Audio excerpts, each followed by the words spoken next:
The 2016 Ozzie Gladwin Canoe Marathon is proudly brought to you by Park Lane Super Spa. It's the last weekend in November. The sun is taking hold of KZN, and with it, hundreds of paddlers are squaring up to the canoeing season ahead. We're at Ozzie Gladwin 2016. It's an awesome day here today. I think it's going to be a great 25 k's or so on the river. There's some nice water flowing below the dam. It's always a tough race. I think it's going to be awesome fun out there today, and I can't wait to paddle.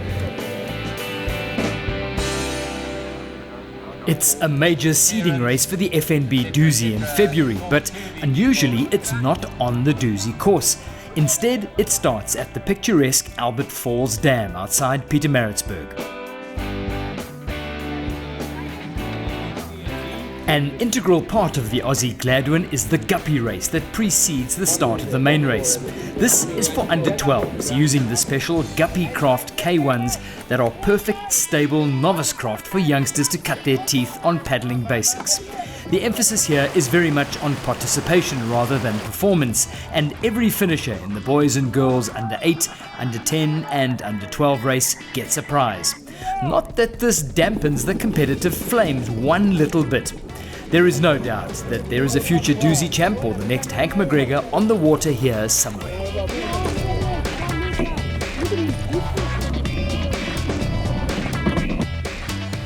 While the Guppies wrap up their race, the rest of the field assembles for the 26-kilometre main race, an outing that is significant for a variety of different reasons.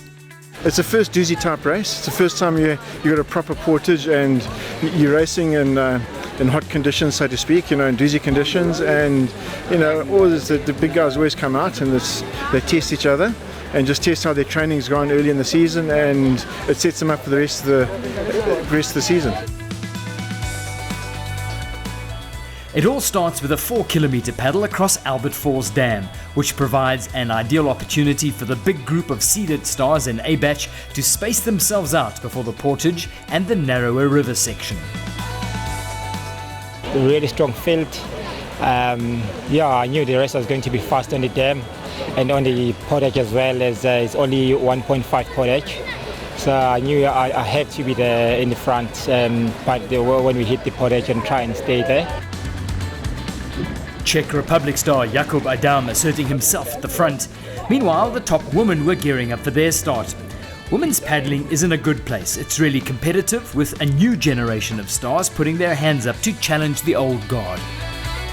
It is. It's always a very competitive race, and it's, I think especially for the guys and us girls, it was nice to have Bridget, someone, to race against. So, it is always a very competitive race, and all the big shots come out.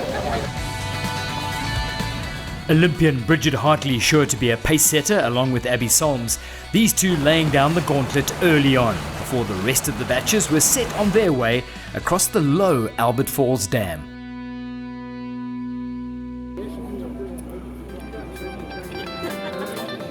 Very well for me.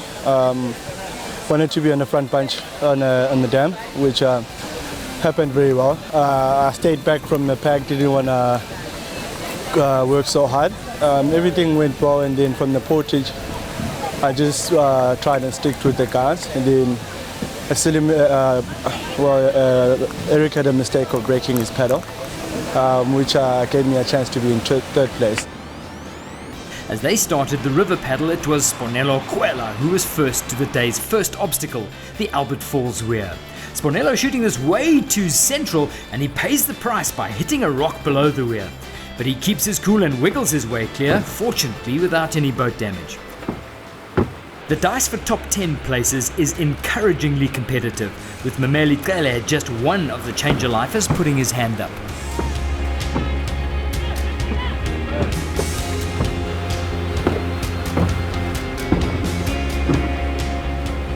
Much attention is focused on triple Olympian Bridget Hartley, who's now able to commit to her first serious season of river marathoning. Trying to run a little bit more, because that's something that will definitely be my weak point when it comes to Doozy, but I'll just have to keep up the paddling and gym as I have before, but I think the running is something that I really need to work on at this stage. think I must have lost quite a lot of time because I could still see Abby on the flat section of the run, and then on the down section then I kind of lost sight of her, and then once I got stuck in the tree I think it took quite a while to get back into the river. Psalms leads Hartley, and she's just minutes away from her unfortunate tangle with the tree here. Cassia Forsyth with Steve Curry in the Epworth boat here. It's always a big race, and batch after batch is dispatched from the Albert Falls Dam start. For many, a key kickstart to their FNB doozy training.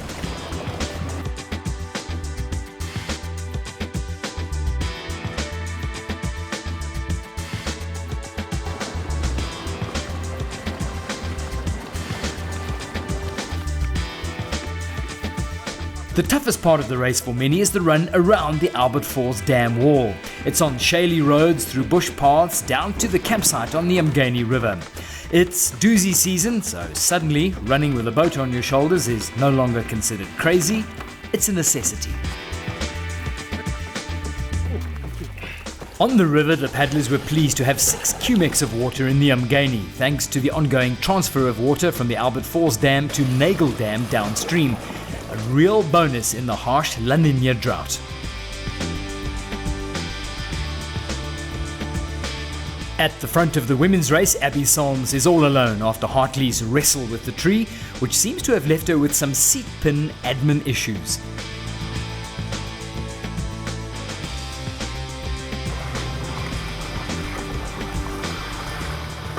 No, well, I think the pace wasn't too fast.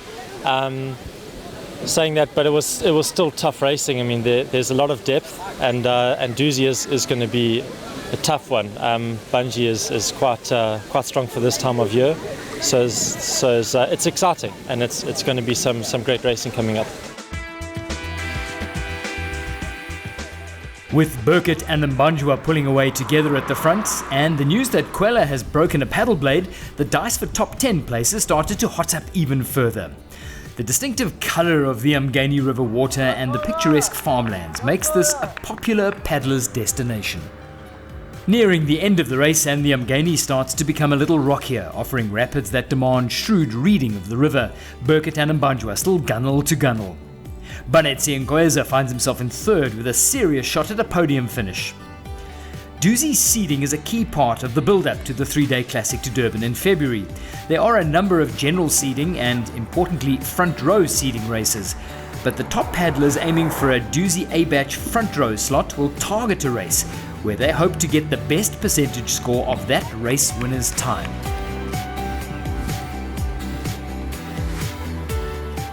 The men's race was effectively decided by a few key developments.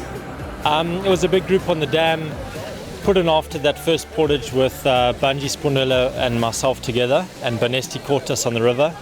So the 4 of us worked together until Banesti and Spunelo dropped off through Cascades, and from there Bungie and I were on our own, and I managed to get a little gap on him on the last portage. That last portage was a surprise discovered when race officials preparing the river discovered a series of massive trees felled into the river. Burkett wins the end sprint from Mbanjwa, with Ngoeza retaining third. My preparations are going well. Haven't been training that hard, but I'm hoping for a good doozy next year, which I'm training hard for. Awesome end sprint sees Tom Lovemore just pip Jakub Adam to the line for fourth. Spunelo Kwela has had a day to forget after breaking a paddle blade in the Cascades and limping home in 10th. So Burkett grabs an Aussie hat-trick, Mbanjwa shows he means business this season, while Ngoeza looks ominously poised ahead of the K1 FNB doozy season. Back to the women, and Abby Psalms rounds off a thoroughly impressive domination of the women's race, winning her 7th Aussie title, finishing 6 minutes ahead of Bridge Hartley, and Christy McKenzie looking in great form in third. Here's someone you can really keep your eye on, part of the Max Squad Blue Lagoon training cell. So, Psalms adds another important title to her CV and lays down another marker in her bid to finally bag that FNB doozy K1 crown. Junior Amy Peckett solidly in fourth.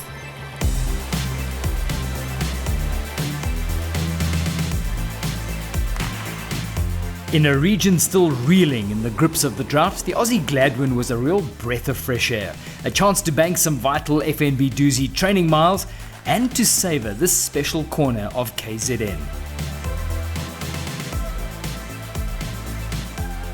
Got some great stars paddling at the moment. We've got some great young stars coming through, and I think we're in good shape all around. Actually, very good. No incidents. There was a concern about tree blocks and things, but those all came through, and the water was a nice military medium, and it was good all around. It's a privilege to be the sponsor and also be able to paddle in your own race. It's really great.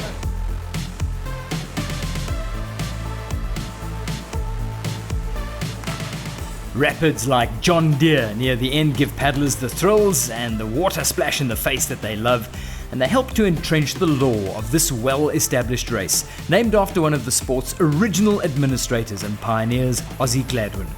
Even the unexpected late portage attracted the approval from all of the paddlers taking part.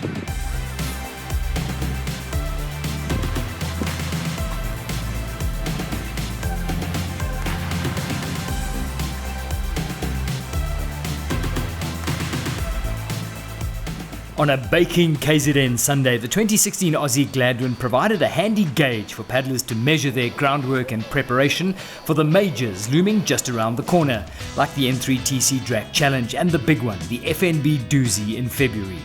The Finnish venue at Thornvale Farm is a popular one for the paddlers and their seconds, where the athletes can down a cold aquile after the race and exchange war stories with their families and mates and just chill and enjoy the Sunday afternoon in the special corner of the KZN Midlands.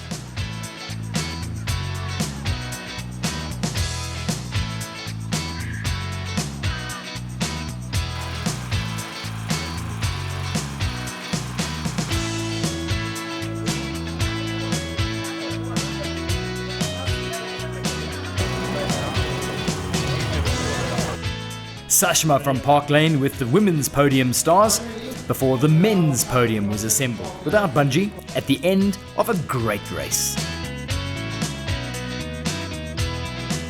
The 2016 Ozzie Gladwin was proudly brought to you by Park Lane Super Spa.